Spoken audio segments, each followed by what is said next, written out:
एक बार की बात है, भारत के एक छोटे से गांव में कविता नाम की एक महिला रहती थी। कविता की शादी राकेश नाम के व्यक्ति से हुई थी और उनके 2 बच्चे भी थे। कविता एक सरल और दयालु महिला थी जो अपने परिवार से बहुत प्यार करती थी। हालांकि कविता की जिंदगी हमेशा आसान नहीं थी। उसकी सास शांति एक ठेठ सास थी जो हमेशा कविता को उठाती रहती थी।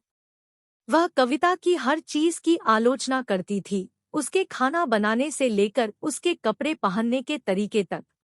शांति हमेशा कविता के जीवन को दयनीय बनाने के तरीकों की तलाश में रहती थी और कविता को उसे खुश करने में मुश्किल होती थी।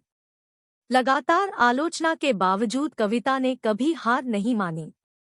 उसने कड़ी मेहनत करना और अपने परिवार की देखभाल करना जारी रखा, भले ही इसके लिए उसे अपनी सास के लगातार झगड़ों को सहन करना पड़े। कविता का पति राकेश उसका समर्थन करता था और जब उसकी मां बहुत अधिक दबंग हो जाती थी तो अक्सर हस्तक्षेप करता था। एक दिन कविता को कुछ विनाशकारी समाचार मिला। उसके पिता का निधन हो गया था और उसे अंतिम संस्कार के लिए अपने गृहनगर वापस जाने की जरूरत थी।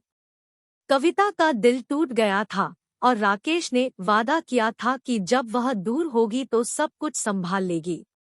हालांकि जब कविता वापस लौटी तो उसने पाया कि उसकी सास ने घर पर कब्जा कर लिया है। शांति ने सब कुछ अपनी पसंद के हिसाब से व्यवस्थित कर लिया था और कविता का सामान इधर-उधर बिखरा हुआ था। कविता इस बात से हैरान और दुखी थी।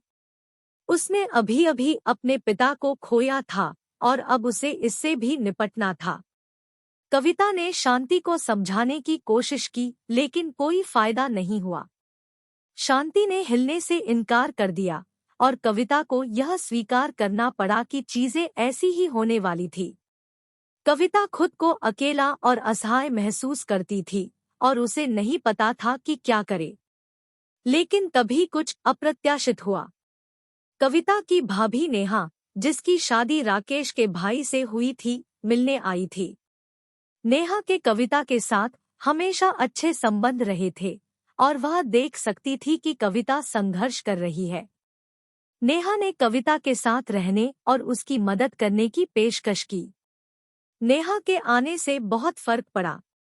उसने कविता को घर साफ करने और चीजों को वापस व्यवस्थित करने में मदद की। उसने परिवार के लिए खाना बनाया और बच्चों की देखभाल की। कविता कृतज्ञता से अभिभूत थी और उसने महसूस किया कि वह अकेली नहीं थी। समय के साथ नेहा और कविता में गहरी दोस्ती हो गई। वे एक दूसरे पर विश्वास करेंगे और अपनी समस्याओं को साझा करेंगे। कविता ने महसूस किया कि नेहा को भी अपनी सास के साथ इसी तरह की चुनौतियों का सामना करना पड़ा था और वे अक्सर अपने सास बहू के रिश्तों की सराहना करती थी। लेकिन फिर त्रासदी फिर से आ गई। नेहा के पति राकेश के भाई का एक कार दुर्घटना में निधन हो गया। नेहा तबाह हो गई थी और कविता जानती थी कि उसे अपने दोस्त के लिए वहां रहना है। कविता ने नेहा और उसके बच्चों की देखभाल की जबकि वे दुखी थे। उसने उनके लिए खाना बनाया, उनकी दिनचर्या में उनकी मदद की और भावनात्मक समर्थन प्रदान किया।